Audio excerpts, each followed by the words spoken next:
Yo, what's going on, guys? It's your boy Corboy. We're back at it again today with a new video, and today we are diving into Halo 2 and what makes it great, but also some of the things that are kind of wrong with this game as well. Most of the series I do want to keep pretty positive, talking about the good things, but I also do want to critique certain elements of these games because, as a big of a Halo fan as I am, and as much as I love a lot of classic Xbox and Xbox 360 titles, I do feel like a lot of these games get undermined by just general nostalgia, and there's a lot of things that are completely broken with them that completely make them just a little bit fucking difficult to play.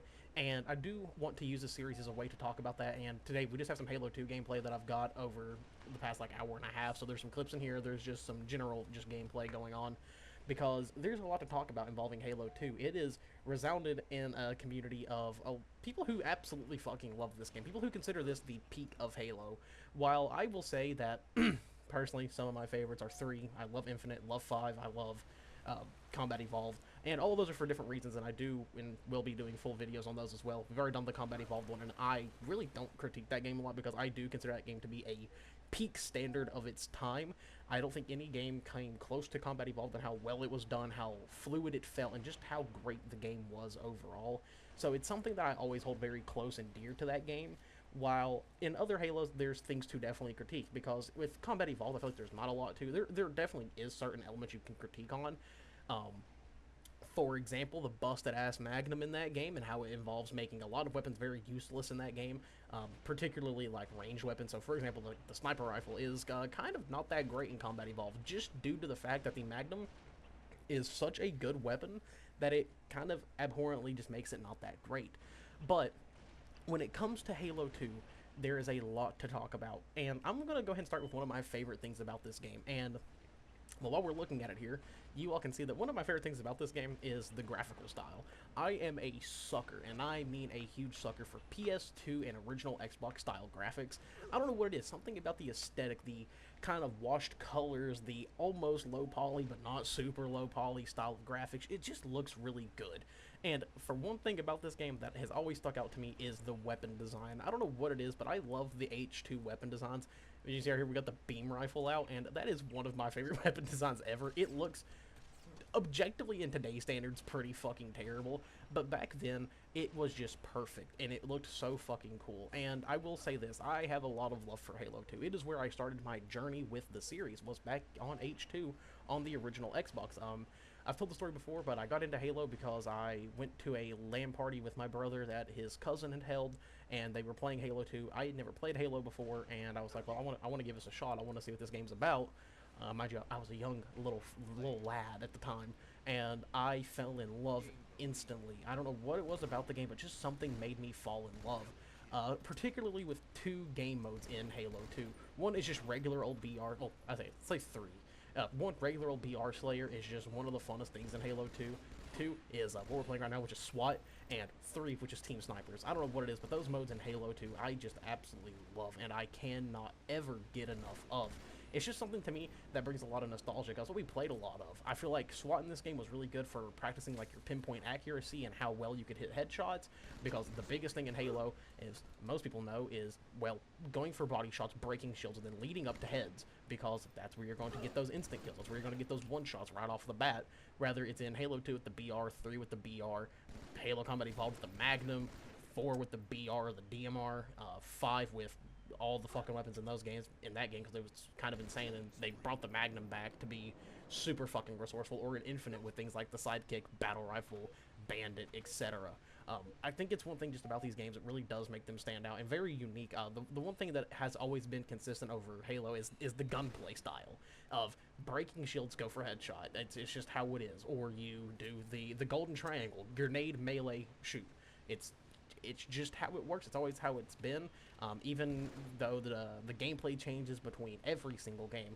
If you sit there and try to tell me that Halo Combat Evolved plays like Halo 2 and then Halo 2 plays like Halo 3, you were completely wrong. There are very, very big differences in all of these games and how they play, and that's actually one thing I've always loved about them. Halo 1 is very floaty, kind of methodic with the Magnum styles of play, and then you go into Halo 2, which is still very floaty, but it has this different kind of meta style to it, especially playing just regular arena modes with the BR and how to use it, and then back in the day, like the BXR and all the fucking bugs you could do with it, which is another thing I will be talking about with this game as we continue on. Then you go into Halo 3, and it was very different going into Halo 3 from Halo 2. There's a lot of different ways you can play. One of my favorite personal ways to play Halo 3 is I love being a close quarters maniac, and I think personally the Halo 3 AR is one of the most underrated weapons in the Halo series, especially when it comes to how to use it effectively. You go for a couple shots, you just like start spraying into somebody at close range and then lead up with a melee, you're most definitely going to get a lot of kills doing that. Or with weapons like the Mauler, for example, which was a shotgun pistol. You would shoot them once and then melee, instant kill. It was gratifying as hell. It's something that made that game so fucking fun. Of course, there's then the BR style of play, or the Covenant Carbine in that game as well, where it's very pinpoint, very precise. You have to kind of lead your shots, figure out how you're going to attack a bunch of enemies at once. And I cannot wait to talk about Halo 3 because that's my personal favorite. That is where I really, really got into Halo, but that's for another day. Or, you know, just continue on. Like, Halo has always had just kind of a consistent thing, but it's also very different in their own unique ways. And I can't sit there and look at Halo 2 and 3 and play them side by side and be like, these games play the exact same, because they really don't. Halo 3 definitely expanded upon the sandbox, made it a lot more consistent compared to Halo 2, because that's one of my biggest issues with Halo 2 and even Halo 3 to a degree is hit detection. Sometimes it's just utter dog shit, and that's just blatant fact. There are times in this game where you will shoot somebody directly in the fucking face, see the blood come out of them, but just deal no damage, which is very, very fucking annoying. And I will say this, playing Halo 2, I have definitely set myself at a disadvantage because, unlike most people who are playing on controller, I'm playing on M&K. I'm a strict M&K player. I have done videos in the past of me going back and playing on controller, but I am a fiend for mouse and keyboard. I don't know what it is, just something setting up a little bit more difficulty for myself and then kind of learning my way around it is just so much more enjoyable to me. But it definitely lets for a lot of cooler things. Your pinpoint accuracy can be significantly better depending on your connection, of course, because that does play a huge role in a lot of these games. Now, I'm going to go ahead and just set this aside. I'm playing on MCC. I'm not playing original Halo 2. I'm also not doing the same thing with Halo 3 or Combat Evolved. If you guys don't know, in those games, and I think up to 4, those games are peer-to-peer, which means you were directly connecting to somebody else's connection back in the day, which led to a lot of weird things. For example, if you remember back in the day, there was this thing called host advantages, because you had the best connection out of everybody. All your shots are going to hit, basically no matter fucking what. While these games are taking on through dedicated servers, which creates a bit of a more fair playing field for connections all around. Of course, the closer you are to that server, you're going to have a better connection, but you're going to notice a lot more consistency. Now, with Halo 2 and the entire Master Chief Collection not having the biggest player base, you might be getting some weird games where you're going to be shooting somebody for 30 minutes and dealing no fucking damage. And just it creates a lot of weird moments, but overall, it's nothing that's going to absolutely break the game for you. It's nothing that's going to absolutely ruin it. Of course, it's going to make you a little mad sometimes when you're going for a bunch of kills, and then randomly you shoot somebody 8 times, and it does absolutely fucking nothing. But back onto Halo 2, I am a huge fan of this game. Despite how much it pisses me off, I love it. Something about this game, the emotional and nostalgia attachment to it, where it was my first thing that introduced me to the series, and everything in between. I just love it. The floatiness, the gunplay, as bad as it may be at times, it creates this personality that is just, it's its own thing. And it's one thing I've always loved about Bungie Halos personally, is they just kind of feel clunky as shit, but that makes it really fucking fun, is getting underneath the clunk and understanding what the fuck you're playing is truly something that sets these games apart from a lot of other titles that they've put out, especially Destiny. I feel like Destiny is a very well and polished game, and as much as I love Destiny, I miss the jankiness of old Halo titles, and I will be talking about that in a lot more depth when it comes to Halo Reach, because I think that is one of the biggest prime examples of Bungie doing a little bit of a jokey joke on us and really making a game that's clunky as absolute fuck, but still maintaining a lot of entertaining aspects of it. My mic turned off. But anyway, back to it. My biggest issue with this game is just how easy it is to fucking break it, or how easy it is to, one, be the most annoying sit-in-a-corner motherfucker ever. Halo 2 has this weird thing where a lot of the corners are just super fucking dark. The game is just kind of dark in general. It's not super vibrant or anything like Halo 3, for example, or even Halo Combat Evolved. This game really likes to hone in on sit in a fucking corner and wait for people to come running at you, which is very fucking annoying at times. In the last game, you'll see, I actually just left the full game in here because it was probably one of the most annoying games of Halo 2 that I've played in the last fucking 10 plus years. it wasn't a good time. I was pissed off the entire fucking game, but nonetheless, it does not take away from how much I love this game. But it definitely is something to talk about, is how broken this game is, just straight out the fucking gate, with the ability to kind of just jump out of the fucking map where no one can see you and you're not supposed to be there, or for how broken as shit the BR is in this game. If you guys have never played Halo 2, you won't probably know this, but the BR is basically one of the only viable weapons to run when it comes to regular multiplayer. Of course, there's other viable weapons, but the BR is the strongest thing in the fucking game, and it's really what you should be running about 98% of the fucking time, which does get a little annoying and kind of boring. I've talked about it with Halo Infinite as well. One of my biggest issues with Infinite there for a while, at least playing ranked whenever I do, was I felt like the game only harped on wanting to use the Bandit, and I didn't like that. And I'm very happy with the nerf to the Bandit, because I think it does make gameplay much more interesting. It makes weapon pickups much more interesting. Okay, what are we going to use? Because I feel like in Infinite, compared to some other Halos, it's just a very unique sandbox. Especially with, like I said, with Infinite, I feel like you can use almost any weapon in that game and be very effective with it. I know a lot of people are saying, oh, it's going down the AR meta route. I don't think that at all. I play the game damn near every day. I don't see many people pick up the AR to use it, or to even just pull it out and run it, unless it's a very dire situation. Of course, there's ways to get good with the AR, which is great. I'm happy that the AR is in a spot where it is a still viable weapon that you can run and actually have a lot of fun with. My main issue was the Bandit overturned every fucking weapon. If you were playing FFA, for example, which I play a lot by myself, the first thing you wanted to do was see if there was a Bandit somewhere to go pick up, because you know you could just melt motherfuckers with it for days. And I do think we've hit a spot in that game where it's a fine mix. The Bandit is still a very, very viable weapon, and it's what you have. You can definitely go out and deal some damage with it, but it hones in on a lot of the team shot elements that I love on Halo a fuckload. It was one of those things that I think the Bandit really took away from Infinite, was the dependency on actually playing with your team instead of just soloing fights, because you know if you get that first shot off, you're going to more than likely win that fight. It's one thing that I think kind of the Bandit took away in Halo Infinite for a while. So I love the fact that now we are back in a balanced area where it's like, no, you need to actually work with your team. You need to go for these team fights. You need to learn how to play off of one another to rack up these kills. And then there's, you know, you want to use the BR, you want to use the other weapons on the map, and I seen, you know, as watching competitive Halo, I was like, damn, they just never pick this thing up anymore, because the Bandit is so resourceful that it outshines the BR. The only other weapon you'd ever see really get picked up is the assault rifle, and that's because it's super effective at close range. It's one of my favorite things about the game, is how effective the AR can be as a close quarters combat weapon, which is what I like about it a lot. It kind of acts like an SMG, and that does make me wish we had an actual SMG in fucking Halo Infinite. But all we really got is the Pulse Carbine, which I think actually falls into the AR category, if I'm not mistaken, and the Needler. We should actually have an SMG. I think an SMG in Halo is something that is now just needed since Halo 2. It adds a lot of really cool gameplay diversity, in my opinion.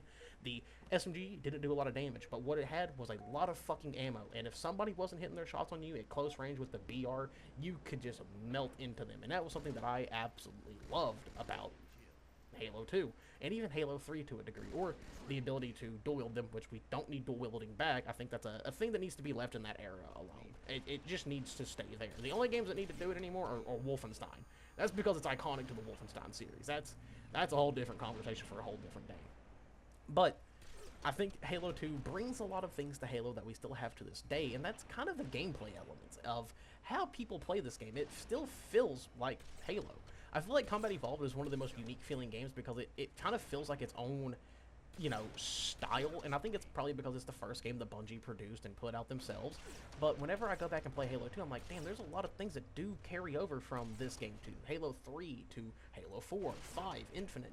There's just a lot of unique things that Halo 2 brings to the table, and that's actually what makes this game so good. And I totally understand why people still view it as the best Halo to ever come out. While it's not my personal favorite, there is a definite argument there. And I think that comes with any Halo. I think there's just different things that attract different players. And Halo 2 is just a game that's just done so well in this unique way that gives that nostalgic feel, but it doesn't take away from you playing modern games, in my opinion. I can go play Halo Infinite right after playing H2, and I'm like, yeah, I know exactly what I need to be doing. While I think Halo 2 is a little more floaty, it still feels like a Halo experience like no other, and it set a blueprint for what was to come, especially with Halo 3 going forward. I absolutely love that about this game. It is just a blueprint title on the Halo series as a whole, and to me that just makes it unique. And then don't even bring me into the art style. While it's significantly different from Combat Evolved, I'm a sucker for it. I have to just admit it. I'm definitely biased in that regards. That I am just a huge fan of the shitty, weird-looking graphics of the original Xbox and the PS2. That is just where it comes in. That's why I love games so much, like Silent Hill 2, for example. I think that game looks fucking phenomenal, and it's just because it looks a little bit fucking weird. It makes you a little uneasy, and Halo 2 actually kind of does that too, especially in the campaign regards. Like, I'm sorry, but I think we all remember the first time we saw the Gravemind, and we were like, oh, what the fuck is this creature? What is its point? Why does it look like that? And of course, that's where we got a lot of our Flood story from. And I absolutely love that about Halo 2. It still maintained a horror element. Now, in regards to Halo Combat Evolved, it was not done like Combat Evolved. Combat Evolved has a very unique way of doing its horror element. And I would say Halo 3 is actually a very close replicant of how Combat Evolved did it. And to me, I absolutely love that about Halo 3. It's just unique. Whenever you first see the Flood come into Halo 3, it's one of the most unsettling things ever. As you're walking through Floodgate and you're watching all these soldiers being overtaken by this parasite, it's just unique. But Halo 2 does it in a unique way as well, as kind of building up the Flood, as a way of being like, these are something that you should fear. This is something that you do not need to fuck with. It sets a purpose onto the Flood like no other, even more than the Covenant to a degree. It's unique, and I absolutely love that about this game. So Halo 2 has some of my favorite elements of Halo ever. And of course, I will say this, there is a nostalgia factor to it. It is where I started my Halo journey, and it is something that I will never forget. And I will still go back to play this game because I love it. I really needed a fucking drink. I've been talking for 16 minutes straight. But it's something that I just absolutely love. And whenever I go back and I revisit this game, I am met with some of the best memories that I've ever had. As a kid, even. I'll always say that I have a lot of memories of every single Halo because I've played them all a lot of different points in my life. And you will see that as this series continues. Just things I think are great about these games. So there's memories tied here. It was my first experience, my first time ever going to a LAN party, and I will still never forget that setting. You walked into the living room, then there was another room attached to it, and there was like 2 TVs set up on opposite sides of the room. There was a TV in the bedroom, and we were all just connected, and we were just like running a small tournament. And I'll be honest with you all, I don't think that's something the gaming community will ever have again, is small little LAN parties with each other. And it's something that I'll always just kind of cherish from that era, and especially in the competitive scene, because that's kind of what competitive scenes were like back in the day. It was very grassroots and just thrown together by people who really loved the game and wanted the best players to play and win. And to me, that is just something that is very special about these games. And when it comes to Halo 2, it's something that is special to me as well.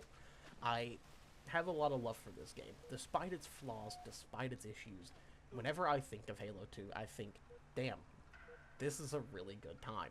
Despite how mad I may get at it, as I'm typing very angrily into the chat, because god damn does it make me mad, I still just can't help but love it. It's special in its own way. Every time I go back to play it, I'm met with, damn, this game has a lot of issues, but why am I playing it for 6 hours straight? It's a good time. I just kind of love it. And I do hope that people who were getting into Halo at a younger age do appreciate these games. I know some of them may go towards a lot of the newer games because they're more polished, they have a different style to them that they may just enjoy more, and that's completely okay. But there's something special about those first 3 titles, something that is just unique that I don't think we'll ever see in gaming again. A game that is kind of busted, a game that is kind of broken, but also it's just kind of unique in its own fashion, and that's kind of what makes it beautiful. It's what makes these games feel as complete as they are. So if you have the chance and you're just getting into Halo, I definitely do recommend you purchase the MCC and go back and play 1 through 3. Of course, you should check out 2 Anniversary. I do want to do a full separate video on 2 Anniversary because I have a lot to say about that game for how much I fucking love it. Despite the multiplayer not being finished, there's a lot that I could talk about involving that game and how I think it should pertain to newer Halos coming out, because it's a special one. I think that game is pretty fucking special, just like Halo 2 itself, the OG, the original, the thing that started putting Halo truly on the map. As much as Halo 1 did, this one really set a bar. Other than that though, guys, I'll let you enjoy the last couple of seconds of gameplay, and yeah.